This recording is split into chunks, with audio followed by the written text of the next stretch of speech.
Hey everyone, and welcome back. Ready for a deep dive into a question that's on, like, everyone's mind these days? Let me guess. Is now the right time to buy a house? Bingo. We're tackling this head on, and we've got some interesting food for thought for you. We're looking at this blog post from the Kombrink team. Kombrink team. Yeah, they're a real estate company. Anyway, the post is called Why Buying Now May Be Worth It in the Long Run. Okay, so we're getting into the real estate market and we're looking at a perspective from, well, folks who are kind of invested in people buying houses. Exactly. And you know us, we're not just taking their word for it. But it does get you thinking, right? Especially with how pricey things are. For sure. If I'm picturing myself trying to make this decision, prices are high.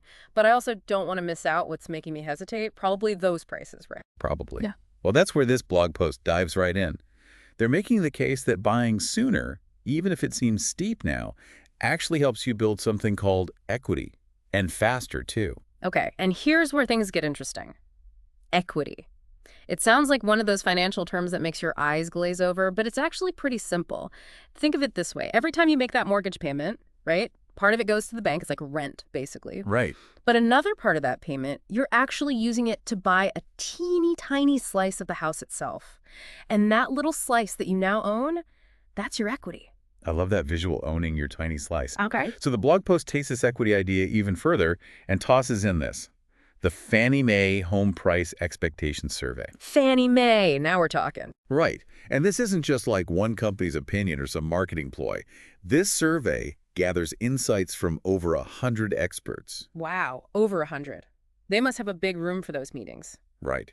We're talking economists, people who really understand the real estate game, the whole shebang. And they're basically putting their money where their mouth is when it comes to predicting where home prices are headed. And what are they saying? Give us the inside scoop. So get this, they're predicting that home prices, generally speaking, are going to keep going up. Keep going up, huh? So even with inflation and everything else happening in the economy. It's not about some get-rich-quick scheme, though. What they're forecasting is moderate, consistent growth across the country, and they're predicting this trend to continue through, get this, at least 2028. 2028, that's 5 years from now. So they're really putting a stake in the ground and saying, we believe in the long-term strength of the housing market. Exactly. It's like saying, hey, we've run the numbers, looked at the data, and we're confident this is the trajectory. Which makes sense considering real estate has historically been a pretty solid investment, right? Exactly. And as the value of your house goes up, so does that equity you've been building. Think of it like a savings account that's directly connected to how well the housing market performs. So instead of your money just sitting in a savings account earning a tiny bit of interest, it's potentially growing at a much faster rate as your house value increases. I like the sound of that. Right. But just like with any investment, there are always nuances, right? Factors we need to unpack and really understand before jumping in head first. Absolutely. We can't just throw those local market conditions out the window. You know, the phrase everyone loves to use in real estate. That's like the magic words. But seriously, what exactly does that even mean, and why does it matter so much? Well, it means that while the national trend might be generally upward, what's happening in your specific city or even just your neighborhood could be a whole different ballgame. And that local reality, it's crucial to your decision-making process, especially when it comes to something as big as buying a home. So you're saying don't just get swept up in the national hype. You really have to zoom in on what's happening in your own backyard. Exactly. It's like, yeah, the national picture might look rosy, but you got to ask yourself, is my little corner of the world reflecting that same trend, you know? Okay, so all this talk about local markets, it makes me think of that age-old advice. Find yourself a good real estate agent. Oh, absolutely. And I get why people say that, because a good local agent, they're in the trenches, right? They see the deals being made, the properties flying off the market, the ones that are lingering, stuff you wouldn't catch just browsing online listings. So it's like having a local guide, someone who knows the lay of the land. Exactly. But, and this is crucial, you got to remember, they're incentivized to, help you buy. Because their commission depends on it. Bingo. So it's not just about finding any agent. It's about finding someone who really gets your individual goals, understands your timeline, your budget, even if that means gasp, waiting to buy. So you need an agent who's okay with being patient, who's not just trying to close the deal as quickly as possible. Exactly. And you know where else that advice about talking to a financial advisor comes into play? Because they're looking at the whole picture. Your retirement plans, your investment portfolio, maybe you're dreaming of starting a business down the line. They're looking at the bigger financial picture. Yes, a real estate agent, bless their hearts, they're focused on the real estate. But a financial advisor can help you see how buying a house fits into, or maybe doesn't fit into, all those other goals. Like, let's say you're all about that early retirement dream. Sign me up. Right.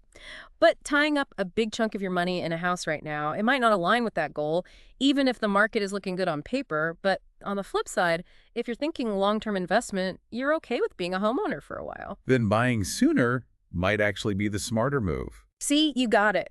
It's not a one-size-fits-all situation, which I know can be frustrating. It is, because you hear all these different opinions. Everyone's got advice. Mm. How are you supposed to make sense of it all? You have to get back to the basics, your own personal financial landscape. What are your goals, both short-term and those big, hairy, audacious ones? How much risk are you comfortable with? Risk tolerance, that's a biggie. Huge. Once you've got a handle on those things, it's like having a compass, guiding you towards a decision that truly aligns with your situation, even if it means going against the grain. Okay, so this deep dive, it's about so much more than just the housing market, isn't it? It's about making smart, informed financial decisions, period. And this blog post we're looking at, it dives into an example that really highlights why buying sooner, even when it seems counterintuitive, might pay off. Okay, I'm intrigued. Give us the details. So they use this hypothetical scenario, right? Imagine a house that's going for, say, $450,000. Okay, $450,000, got it. That's a decent chunk of change. Right, not chump change for sure. But here's the kicker. They take those expert predictions from Fannie Mae, the ones we talked about earlier, about the housing market continuing to climb, Right.